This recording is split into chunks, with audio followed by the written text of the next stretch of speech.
पहला तो मेरा था लाइन के कॉलेज गए हो तो, और अगली लाइन थी साहित्य तक देखा। यदि आप गए भी हो तो भी साहित्य तक देखा है, ये वो है।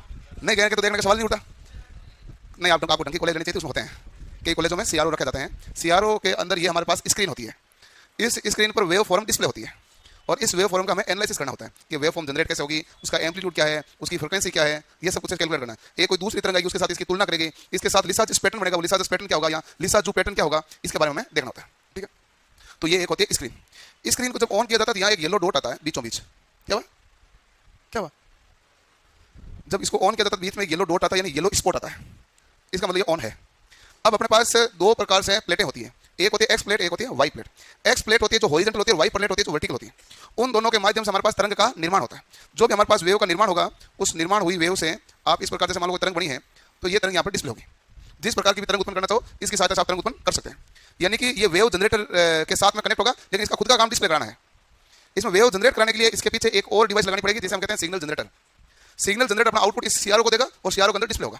हम यहाँ पर दो तरंगों को जोड़ सकते हैं या तुलना कर सकते हैं, घटा सकते हैं। इस प्रकार को काम करने के लिए सीआरओ का प्रयोग किया जाता है। आपने ये यहाँ नहीं देखा तो कोई बात नहीं, आपने वो हॉस्पिटल में जो फिल्मों में तो देखा ही था, जो हार्ट बीट चलती है तो चलते चलते बाद में जीरो हो जाती है कई बार। तो ये जो है वो सीआरओ पे डिस्प्ले होती है। आजकल वहाँ सीआरओ की जगह डीएसओ लगाते हैं, डिजिटल स्टोरेज ऑसिलोस्कोप, वो डिजिटल हो गया आजकल, इसलिए वहाँ लगे जाते हैं डीएसओ। पुराना जितने भी होते हैं वहाँ क्या लगे होते थे सीआरओ। पहले केवल सीआरओ था, अब सीआरओ की जगह किसने ले ली, डीएसओ ने। ठीक है, अब ये हमारे पास वेव जनरेट हुई। अब इसमें 1 2 3 4 पॉइंट लिखे हुए हैं, ये इसके बटन को क्या अर्थ है ये समझ लेते हैं। सबसे पहला बटन तो आप जानते हैं कि ऑन या ऑफ करने का है, कि भाई इसको ऑन किया है या ऑफ किया। दूसरा बटन है इंटेंसिटी। इंटेंसिटी और फोकस हमारे पास दो टर्म है। इंटेंसिटी तो होती है तीव्रता, और फोकस होती है पर्टिकुलर किसी बिंदु पर। जैसे मान लो एक तो ये जो वेव है वो डल है, दिख नहीं रही है, एक इस वेव की क्या बढ़ा देते हैं, तीव्रता बढ़ा देते हैं, तो आपको आराम से डिस्प्ले हो जाती है, तो वो तो है इंटेंसिटी। फोकस क्या होता है कि जैसे मान लो ये यहाँ से गुजरी है लाइन, तो यहाँ पर कहाँ से गुजरी ये ढंग से पता नहीं चल रहा है, तो हम क्या करेंगे, हम इसमें फोकस बढ़ाएंगे तो बीच में बता देगा पतली लाइन करके कि ये लाइन कहाँ से गुजरी है। इसका पूरा सेंटर पॉइंट निकाल के केवल उसको डिस्प्ले करा देगा, ताकि हमें एग्जैक्ट पॉइंट लेने में मदद मिले, फ्रीक्वेंसी आराम से याद कर सकें। इसलिए इंटेंसिटी और फोकस का प्रयोग किया जाता है। इसके बाद में आपके पास बटन है, एक एक्स पोजीशन और एक है वाई पोजीशन। एक्स पोजीशन क्या है कि एक्स पोजीशन ये आपके सामने, एक्स पोजीशन क्या है, एक्स पोजीशन आपके सामने ये है जिसके अंतर्गत हमारे पास जो तरंग है उस तरंग को आगे पीछे खिसकाया जा सके। जैसे मान लो आप कहेंगे सर स्पीक वैल्यू को यहाँ लेके आओ, तो मैं इसको थोड़ा सा मैंने क्या कर दिया भाई आगे खिसका दिया। ठीक है, तो ये होता है एक्स पोजीशन। यानी कि एक्स पोजीशन एक्स की पोजीशन को चेंज कर सके, उसे हम क्या कहते हैं एक्स पोजीशन। यदि वाई की पोजीशन को चेंज कर सके, वो क्या मैं पढ़ नहीं पा रहा हूँ यहाँ वैल्यू है कितनी, इसको आप खिसका के इसके ऊपर ले ताकि मैं पढ़ लूँ। तो जो हमारे पास वाई वर्टिकली यदि आप ऊपर नीचे खिसकाते हैं वो तो वाई पोजीशन, हॉरिजॉन्टल खिसकाते हैं तो वो कौन सी है, एक्स पोजीशन। तो एक्स पोजीशन में क्षैतिज रूप से किसी तरंग को चेंज करना। वाई पोजीशन मतलब क्या है, इसको उठा के आपने ये कर दिया यहाँ पर, ये आपने वेव को यहाँ लेके, ये कौन सी पोजीशन है, वाई। चेंज कर रहा हूँ, ऊपर नीचे खिसका रहे हो, ये वाई, आगे पीछे खिसका रहे हो, वो कौन सी पोजीशन है, एक्स। ठीक है, तो समझ गए एक्स पोजीशन क्या काम करती है, वाई पोजीशन क्या काम करती है। लेकिन इसके बाद में एक टाइम पर डिवीजन दे दिया, ये पता नहीं क्या करता है, क्या करता है टाइम पर डिवीजन। डिवीजन का मतलब खंड, यानी कि खाना, प्रत्येक खाना का टाइम क्या है। एक्स में तो देखो आप कोई भी वेव बनाते हैं तो इधर तो हमारे पास क्या होता है समय, और इधर हमारे पास क्या होता है वोल्टेज। मान तरंग के साथ ये कैसे, ये समय है। तो टाइम पर डिवीजन का मतलब है यदि मान लो तुमने एक तरंग बनाई और तरंग आपके ऐसी बन गई, अब आपको डिस्प्ले यहां से यहां तक हुई है, हुई नहीं हुई, आपको पूरी वेव दिख नहीं रही है, आप एक आवृत्ति निकालो कैसे, तो आप क्योंकि एक खाने के अंदर आपने वोल्टेज कम ले रखा था, अब सॉरी एक खाने के अंदर समय कम ले रखा था। अब जैसे एक खाने के अंदर यदि आप समय ज्यादा लेंगे तो आपके पास तरंग आ गई, एक खाने के अंदर समय और ज्यादा ले लेंगे तो तरंग आपके पास यहां आ जाएगी नहीं आ जाएगी। पहले आपने लिखा था एक खाना बराबर 5 सेकंड, अब की बार लिखा एक खाना बराबर 10 सेकंड, तो वेव ज्यादा आ गई अंदर। तो इस हिसाब से वेव को डिस्प्ले करना। कई बार वेव आती है वो इतनी नजदीक आ जाती है कि हम पढ़ नहीं पाते हैं, तो हम कहते हैं नहीं ये इसको थोड़ा क्या करना पड़ेगा बड़ा, फिर इसको थोड़ा सा बड़ा करना पड़ेगा। इसके लिए भी किसकी जरूरत पड़ती है, टाइम पर डिवीजन। तो ये हमारे पास होता है टाइम पर डिवीजन। टाइम पर डिवीजन में हमारे पास 1 सेकंड, 1 मिली सेकंड, माइक्रो सेकंड के अंदर रेंज होती है कि 0.2 सेकंड है एक खाने का, 0.1 सेकंड है, 50 मिली सेकंड, 20 मिली सेकंड, 10 मिली सेकंड, 5 मिली सेकंड, ये सब कुछ वैल्यू दी हुई है। 0.5 माइक्रो सेकंड तक वैल्यू दी हुई है कि हमारे पास वैल्यू कौन सी है, उसके अनुसार आपको देखना है। ठीक है, तो एक तो ये है, तो ये हमारे पास कौन सा डिवीजन हुआ, टाइम पर डिवीजन और एक्स पोजीशन। वाई पोजीशन क्या कहता है कि कई बार आपके पास वेव तो है अंदर है पूरी, लेकिन क्या है कि इसका एक्स एक्सिस अंदर है, वाई एक्सिस क्या है बाहर, मुझे पता ही नहीं चल रहा इसका पीक वोल्टेज कहाँ है, अब इस रीडिंग कैसे लूंगा, ले पाऊंगा क्या, नहीं। तो इसलिए हमें टाइम पर डिवीजन को चेंज करके इसको क्या लाना पड़ेगा भाई, अंदर लाना पड़ेगा, ये करना पड़ेगा। तो ये सॉरी टाइम के वोल्ट पर डिवीजन, वोल्ट पर डिवीजन के द्वारा ये क्या जाएगा अंदर आ जाएगा। कई बार क्या होता है कि आवृत्ति तो हमारे पास अच्छी बनी हुई है, आपका टाइम तो पड़ रहा है, वोल्टेज पढ़ने में जोर आ रहा है, तो आपको क्या करना पड़ेगा, बढ़ाना पड़ेगा, ज्यादा बढ़ गया तो घटाना पड़ेगा। वैसे ही जैसे 8वीं क्लास में ग्राफ बनाते थे, यदि एक खाना बराबर आप ज्यादा सेंटीमीटर ले लिया तो ग्राफ छोटा सा बन जाता था, और एक खाना बराबर कम सेंटीमीटर लिया तो ग्राफ बाहर चला जाता था। तो आपको सिस्टमेटिक लेना पड़ता है एक खाना बराबर कितना सेंटीमीटर लें जिससे ग्राफ पूरे अच्छे से डिस्प्ले हो जाए, उसी प्रकार इसमें करना होता है। तो यहाँ पर टाइम पर डिवीजन और वोल्ट पर डिवीजन नाम की चीजें आपको दे रखी है, वोल्ट पर डिवीजन रही और ये क्या है टाइम पर डिवीजन। यहाँ पर ग्राउंडिंग करने के लिए 8 नंबर पिन को काम में लिया जाता है, और नई प्रोब कनेक्ट करने के लिए 9 नंबर पिन को काम में लिया जाता है। अब एक आएगा शब्द प्रोब। प्रोब क्या होता है, प्रोब ऐसा है कि एक हमारे पास डिवाइस है सिग्नल जनरेटर, यहां से जो आउटपुट आएगा वो किस में जाएगा, सीआरओ में। सीआरओ का काम है डिस्प्ले कराना, सिग्नल जनरेट कराना सिग्नल जनरेटर का काम है। ये बीच में किसके द्वारा कनेक्ट होगा? आप ऐसी भाषा में कहोगे केबल द्वारा। उस केबल को यहाँ टेक्निकल भाषा में क्या कहेंगे? प्रोब। ये क्या कहलाते हैं? प्रोब। प्रोब हमारे पास कई प्रकार की होती है, एक होती है 1x, एक होती है 10x, एक होती है 100x, एक होती है 1000x, ऐसे होती है। अब इसका तात्पर्य क्या है? इसका तात्पर्य है यदि आपने इनपुट 5 वोल्ट दिया है तो ये कह रहा है कि आगे ये मापन भी कितने वोल्ट तक करेगा? 5। इनपुट 5 दिया तो ये कितना तक मापन करेगा? 50। इनपुट 5 दिया तो कितना तक करेगा? 500। इनपुट 5 दिया कितना तक करेगा? 5000। ऐसा एक सवाल पिछला परीक्षा में पूछा गया था, यदि आपको इनपुट 30 वोल्ट प्रदान कर दिया जाए, नहीं 30 वोल्ट था आई थिंक, ऐसे था, 30 वोल्ट प्रदान किया जाए और आपको 250 वोल्ट मेजरमेंट करना है तो कौन सी प्रोब चाहिए? मेजरमेंट क्या करना है? 250 वोल्ट। इनपुट कितना है? 30 वोल्ट। मेजरमेंट करना है 250 वोल्ट, तो प्रोब कौन सी चाहिए? 1x, 10x, 100x, 1000x। 10x, क्योंकि 10x में क्या होगा? 30 से 300 वोल्ट तक माप सकता है और मापना कितना है? 250 तक, तो आराम से माप ही सकते हो। जो 300 वोल्ट तक माप सकते हो 250 वोल्ट तक माप ही सकता है, तो आपको कौन सी प्रोब चाहिए? 10x। सवाल ये था, सिंपल। तो प्रोब का अर्थ ये होता है जो इनपुट दिया गया सीआरओ के अंदर डिस्प्ले होगा वो किस प्रकार होगा। सभी ऑनलाइन वाले का हो रहा है, क्या हो रहा है? ओके, वीडियो पहले बंद होता था क्या? नहीं, वीडियो से बंद नहीं होता क्या? आप तो घर में जाकर देखते नहीं होंगे वापस, क्यों? देखो ऑनलाइन में कोई कह रहे हैं कि जो वीडियो जैसे आज लाइव पढ़ रहे हैं, जितना आपने लाइव पढ़ा है वो पढ़ दिया पूरा, लेकिन लास्ट में एंड हो जाता है, थोड़ी देर बाद वापस वीडियो बंद दिखता है ना, तो 2-3 मिनट कट जाता है पीछे वाला। ऐसा होता है क्या? क्या पता करता होगा आपको, क्या पता है? नहीं करता, नहीं करता। जिन्होंने देखा उन्होंने बताया नहीं करता, बाकी ने देखा है नहीं। इधर ही बहुत इलेक्ट्रॉनिक्स, ठीक है। बाकी के आधों के ऑनलाइन कोर्स काम करता है टाइम टेबल देखने के लिए, शेड्यूल, और वो भी गड़बड़ा जाता है, ठीक है। ये हुआ सीआरओ।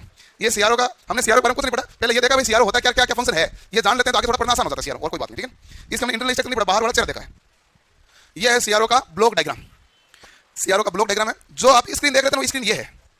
अब देखो इसका प्रोसेस देखो पूरा, मैं आराम से पूरा प्रोसेस समझाता हूँ। सबसे पहले होता है यहाँ हीटर। हीटर क्या करेगा? हीट प्रदान करेगा। हीट प्रदान करने से क्या होता है? इलेक्ट्रॉन का उत्सर्जन होता है। इलेक्ट्रॉन का उत्सर्जन कौन करता है? कैथोड। बताओ हीटर कहाँ लगाएगा? कैथोड पर। इलेक्ट्रॉन उत्सर्जन काम कौन करता है? कैथोड। हीटर कहाँ लगाएगा? कैथोड पर। ये भी ठीक है, कैथोड हीटर लग गया। अब जो इलेक्ट्रॉन उत्सर्जित हो गए वो इलेक्ट्रॉन कहाँ कितने जाने चाहिए इसका नियंत्रण कौन करता है? Control grid. अब ये नाम पड़े ना भाई, ये ग्रिड कहते हैं, कंट्रोल ग्रिड कहते हैं। उसका कार्य क्या होता है कि उत्सर्जित इलेक्ट्रॉन का नियंत्रण करना। तो कैथोड का कार्य इलेक्ट्रॉन को उत्सर्जन करना, और कैथोड इलेक्ट्रॉन को उत्सर्जन करने के लिए क्या काम लेगा? हीटर का। और ये कंट्रोल ग्रिड क्या किसके साथ लगाएगा? कैथोड के साथ, जो इलेक्ट्रॉन को नियंत्रित करेगा। ये कंट्रोल ग्रिड होगा। आगे हमारे पास एनोड है। एनोड यहाँ पर हमारे पास टोटल 2 प्रकार के अधिकार के 3 प्रकार के एनोड होते हैं, ठीक है। ये ऊपर नीचे रखें। एनोड होता है, सबसे पहले आता है वो प्री एक्सेलरेटिंग एनोड कहलाता है। जो सबसे पहले आता है वो प्री एक्सेलरेटिंग एनोड कहलाता है। फिर हमारे पास कहलाता है जो फोकसिंग एनोड, फिर कहलाता है एक्सेलरेटिंग एनोड। इससे पहले वाला एक इसमें गायब है, pre accelerating anode. Pre accelerating anode का मतलब क्या है? वो इलेक्ट्रॉन को ये कह रहा है तुम आ जाओ जल्दी से फटाफट आगे भेजना तुम्हें, यानी कि पहले से इलेक्ट्रॉन के पास पहुंचे उससे पहले उसको एक्सेलरेट करा, यानी त्वरित करा। त्वरित का मतलब क्या था? वेग बढ़ाना। त्वरित का मतलब क्या था? वेग बढ़ाना। वेग क्यों बढ़ाते हैं? क्योंकि रेस्पॉन्स क्या है? फास्ट है। जितना वेग ज्यादा होगा रेस्पॉन्स क्या आएगा? फास्ट। तो पहले लगे प्री एक्सेलरेटिंग। और एनोड का आपने वाले थोड़ी में लिखा, एनोड का कार्य क्या? इलेक्ट्रॉन का आकर्षण। कैथोड का कार्य इलेक्ट्रॉन का उत्सर्जन। तो एनोड प्री एक्सेलरेटिंग एनोड क्या करेगा? इधर फटाफट जल्दी हो। फिर उसके बाद एनोड आएगा जो है फोकसिंग एनोड कहलाएगा। फोकसिंग एनोड ये तय करेगा कि तुम आ तो गए हो, तुम्हें भेजना किधर ये मैं बताऊंगा। वो कहेगा फोकस तय करेगा कि कौन सी तरंग कहां कैसे बढ़ेगी, उसी हिसाब से वो इन इलेक्ट्रॉन को अलग अलग भेजेगा। कुछ इलेक्ट्रॉन इधर जाएंगे, कुछ इधर जाएंगे, वो कौन तय करेगा? Focusing anode. जब ये तय हो गया तो एक आगे आएगा एक्सेलरेटिंग। अब एक आगे आएगा वो कहेगा फटाफट जो बता दिया गया। ये 3 होते हैं, एक्सेलरेटिंग 3 होते हैं। एक होता है प्री एक्सेलरेटिंग जो सबसे पहले इलेक्ट्रॉन को आकर्षित करके बुलाता है। फोकसिंग एनोड तय करता है कि कहां जाना है। एक्सेलरेटिंग उसको त्वरित गति प्रदान करके भेज देता है। ये हमारे पास होता है एनोड का कार्य। अब एक नाम आपने सुना था इलेक्ट्रॉन गन, सुना नहीं सुना?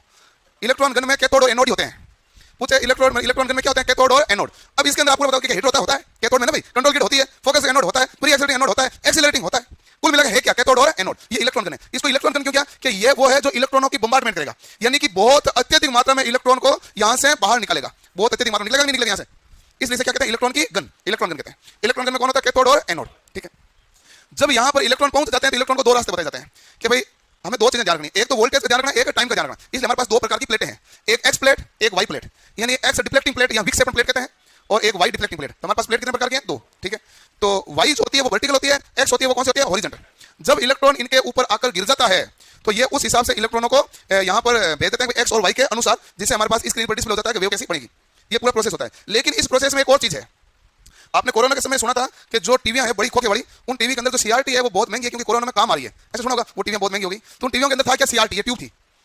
उन टीवी में क्या होता है? सीआरटी होता है। सीआरटी की खास बात है हाई वोल्टेज पर ऑपरेट होती है। आप यहां देखोगे तो इसमें पूछा जाएगा हाई वोल्टेज पर कौन ऑपरेट होगा, तो आप कहेंगे सीआरटी। और लो वोल्टेज पर क्या होगा? सर्किट। बाकी परिपथ जो है वो कौन से वोल्टेज पर काम करेगा? Low voltage. लेकिन सीआरटी ट्यूब है हाई वोल्टेज, इसलिए बड़ी खोखे वाली जो टीवी होती है इसको स्विच से सीधा बंद करके तुरंत सीआरटी हाथ नहीं लगा सकते। इसमें 10,000 का आसपास वोल्टेज हो जाता है। सीआरटी में हाई वोल्टेज होता है। तो ये हमारे पास है सीआरटी अंदर जिसमें हाई वोल्टेज होता है, और बाहर वाला परिपथ लो वोल्टेज है जो सर्किट है। लेकिन अब इलेक्ट्रॉन यहां से यहां तक तो आ गए, लेकिन इलेक्ट्रॉन को भेजने के लिए बाकी काम परिपथ भी तो करेगा। कैसे क्या भेजना है? तो अब देखो यहां से हमने दिया इनपुट सिग्नल। इनपुट सिग्नल किसको प्रदान किया जाएगा? सवाल पूछा हुआ है। किसको प्रदान किया गया? वर्टिकल, ऊर्ध्वाधर प्रवर्धक, वर्टिकल एम्पलीफायर, यानी कि इसका कार्य आयाम को बढ़ाना, आयाम को बढ़ाना, ठीक है। और अब आयाम को बढ़ा दिया तो फिर ये कहां जाएगा? वाई प्लेट पर जाएगा। वाई प्लेट कौन सी होती है? Vertical plate. तो ये इस वर्टिकल प्लेट पर चला गया। अब आप कहोगे बीच में डिले लाइन क्यों लगाई? पहले तुमने क्या बढ़ाया? आयाम बढ़ाया ना, कोई सिग्नल कमजोर भी हो सकता है, आयाम तो बढ़ाना पड़ता है, तो हमने आयाम बढ़ा दिया। अब ये डिले लाइन क्यों लगाई? डिले लाइन इसलिए लगाई, ये यहाँ से इलेक्ट्रॉन एक साथ गए थे, वर्टिकल एम्पलीफायर बढ़ गया, फिर इलेक्ट्रॉन कहा कि हमारे एक्स है, तुम जा रहे हो वाई से। कोई भी तरंग तो बनेगी ना जब एक्स और वाई दोनों हो, केवल एक्स से बननी नहीं, कोई वाई से तरंग बननी नहीं। मैंने यदि तरंग बनाई इसमें एक्स और वाई दोनों का गुण है नहीं है, इधर जा रहा हूं तो एक्स का, इधर क्या है वाई का। इसलिए उसने कहा कि जब तक मैं हूं तब तक तुझे रुकना है, इसलिए क्या लगाया गया? Delay line. एक सवाल है, डिले लाइन किसके बीच लगता है? तो आपकी वर्टिकल एम्पलीफायर तथा वर्टिकल प्लेट के बीच। किसके बीच लगा? वर्टिकल एम्पलीफायर तथा वर्टिकल प्लेट के। जैसा परिपथ है वैसा दिमाग में छापना पड़ता है, सवाल पूछते हैं इसमें से ही, ठीक है। ओके, अब यहां से सिग्नल यहां आ गया, यहां आते हैं हमारे पास सर्किट कौन सा मिला? ट्रिगर। ट्रिगर सर्किट का मतलब होता है, ट्रिगरिंग का अर्थ मैंने बता दिया, एक्टिव पल्स देना। एक्टिव पल्स दोगे तो सिस्टम क्या होगा? ऑन होगा, इसलिए हम क्या कहते हैं? ट्रिगरिंग। तो सबसे पहले ट्रिगर सर्किट है जो ट्रिगरिंग क्या करेगा? ऑन करेगा, ठीक है। ट्रिगरिंग हो गई ऑन। ट्रिगरिंग ऑन होने के बाद में ये जाएगा स्वीप जनरेटर कह दो या टाइम बेस जनरेटर कह दो, दो नाम इसका। टाइम बेस जनरेटर पे जाएगा। टाइम बेस का मतलब है एक्स एक्सिस, एक्स एक्सिस के टाइम बेस बनेगा, फिर हॉरिजॉन्टल एम्पलीफायर से पास होगा और उसके बाद कौन से प्लेट पे जाएगा? एक्स प्लेट पर, यानी हॉरिजॉन्टल प्लेट पर। और इधर से ये किस प्लेट पर आ गया? वाई। इधर से किस पर आ गया? एक्स। अब दोनों साथ में कहां गिरेंगे? स्क्रीन के ऊपर। और ये इसका पूरा प्रोसेस है, ये पूरा प्रोसेस कहलाता है CRO, ठीक है। इसके फॉस्फोरस का लेप करके स्क्रीन को चमकदार बनाया जाता है। ये हमारे पास CRO है। तो सब कुछ नया है आपके लिए, तो देखा हुआ भी चीज़ नहीं है, बट थोड़ा बहुत ध्यान रहे तो ठीक ही बात है, परिपथ समझना पड़ेगा।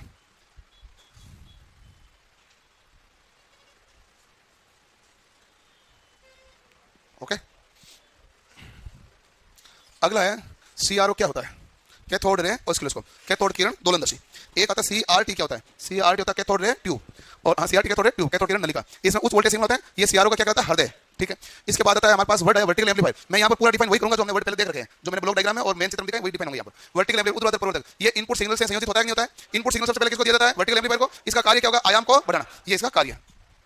अगला हमारे पास डिले लाइन है। ये सिग्नल को कुछ समय के लिए क्या करता है? डिले करने के लिए रोकता है कि भाई उधर से एक्स वाले आ रहे हैं, वाई वाला तो जल्दी तैयार हो गया, पहले थोड़ी देर रुक, ताकि तुम प्लेट पर दोनों एक साथ ही जाओ। इस डिले लाइन का कार्य है। ये ऊर्ध्वाधर प्रवर्तक तथा ऊर्ध्वाधर विक्षेपण प्लेट के बीच होता है। ऊर्ध्वाधर विक्षेपण प्लेट को क्या कहते हैं? वाई प्लेट या वर्टिकल डिप्लेटिंग प्लेट, इसके बीच लगा होता है।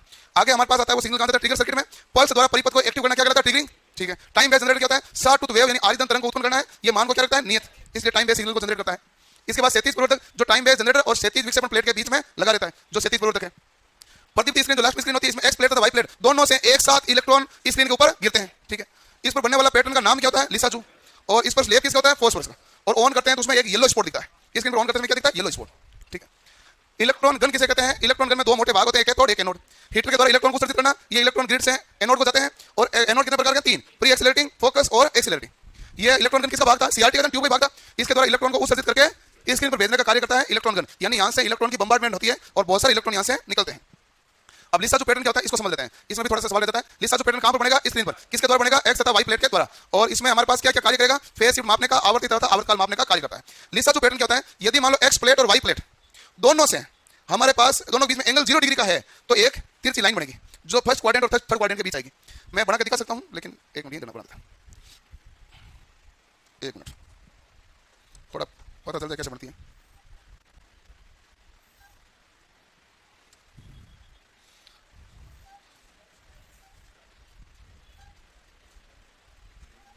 ये हमारे पास होती है एक्स प्लेट का, ये होता है वाई प्लेट का। ये 0 ए बिंदु, ये बिंदु भी क्या है? ए, ये बी, ये सी, ये डी, ये ई, ये बी, ये सी, ये डी और ये क्या है? ई। दोनों का अंतर क्या है? 0 डिग्री का, क्योंकि ये भी यहां से शुरू हो रहा है, ये भी यहां से शुरू हो रहा है। अब देखो दोनों ए मिला, यहां मिला, नहीं मिला, मिला। दोनों बी इधर से आया, बी इधर से यहां मिल गया, सी वापस कहां मिल गया? यहां पर। डी वापस कहां मिला? यहां पर। ई वापस कहां मिला? यहां पर। वो तो लाइन कैसे बनेगी? सीधी। तो ये ए बी सी डी को मिलाने पर जो बनने वाली लाइन है वो क्या बनेगी? सीधी। यदि दोनों एक दूसरे से 90 डिग्री पर रहेंगे तो वो किस प्रकार मिलेंगे? सर्कल के रूप में। तो देखो 0 डिग्री पर ये है, 30 डिग्री पर ये लाइन ऐसे बनेगी, 60 डिग्री पर ये लाइन ऐसे इलिप्स बड़ा होगा, और 90 डिग्री पर क्या बन जाएगा? पूरा गोल, ठीक है। 180 डिग्री पर इस प्रकार लाइन बन जाएगी, ये आपको याद रखनी पड़ती है। तो 0 डिग्री पर कैसे बनेगी? सीधी रेखा। कौन से क्वाड्रेंट में? फर्स्ट और थर्ड में। 30 डिग्री और 60 डिग्री पर क्या बनेगा? इलिप्स। 30 डिग्री पर बनेगा छोटा इलिप्स है, 60 डिग्री पर बड़ा इलिप्स है, और 90 डिग्री पर पूर्ण क्या बन जाएगा? सर्कल। फिर आता है इसका उपयोग कहां करते हैं? ऐसी तरह डीसी में धारा और विभव का मापन करने के लिए इसमें वोल्ट पर डिवीजन होता है, परंतु करंट पर डिवीजन नहीं होता। आरएमएस मान तथा सीक्रेट मान को ये मापता है। ये दो सिग्नलों की तुलना करता है। चिकित्सा क्षेत्र में हम काम लेते हैं, जैसे मैंने कहा डीएसओ लेने के पहले सीआरओ लेते थे। रडार में किसी ऑब्जेक्ट को डिटेक्ट करने के लिए इसको काम लिया जाता है। संचार प्रणाली में मॉड्यूलेशन करने के लिए भी काम लेते हैं। धारिता और प्रेरकत्व के प्रिक्सेप्शन के लिए भी इसको काम में लिया जाता है। इसको इन जगहों पर काम में लिया जाता है, ठीक है। आदि तरह बेसिक देख लिया सीआर होता क्या है। अब एक कल का टाइम टेबल,